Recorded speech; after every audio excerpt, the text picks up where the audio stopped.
বন্যপ্ৰাণী সপ্তাহ কেতিয়া পালন কৰা হয়? উত্তৰ: অক্টোবৰ মাহৰ প্ৰথম সপ্তাহত পালন কৰা হয়। পৰৱৰ্তী প্ৰশ্ন: এচিড বৰষুণৰ ফলত হোৱা ৰোগবিধৰ নাম কি?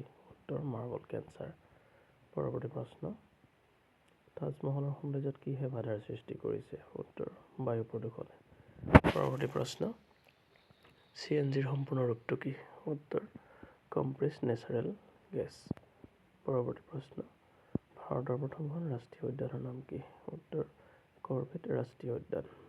পৰৱৰ্তী প্ৰশ্ন: মগধ ৰাজ্যৰ প্ৰথম ৰজাজন কোন আছিল? উত্তৰ: বিম্বিসাৰ আছিল। পৰৱৰ্তী প্ৰশ্ন: আৰ্যসকলে ভাৰতত কোনবিধ খৰচীয়া যন্ত্ৰৰ প্ৰচলন কৰিছিল? উত্তৰ: গৰু। পৰৱৰ্তী প্ৰশ্ন: আৰ্যসকলৰ জীৱিকাৰ প্ৰধান উপায় কি আছিল? উত্তৰ: পশুপালন। পৰৱৰ্তী প্ৰশ্ন: কোনবিধ প্ৰাণীক মৰণহীন প্ৰাণী বুলি কোৱা হয়? উত্তৰ: এমিবাক মৰণহীন প্ৰাণী বুলি কোৱা হয়।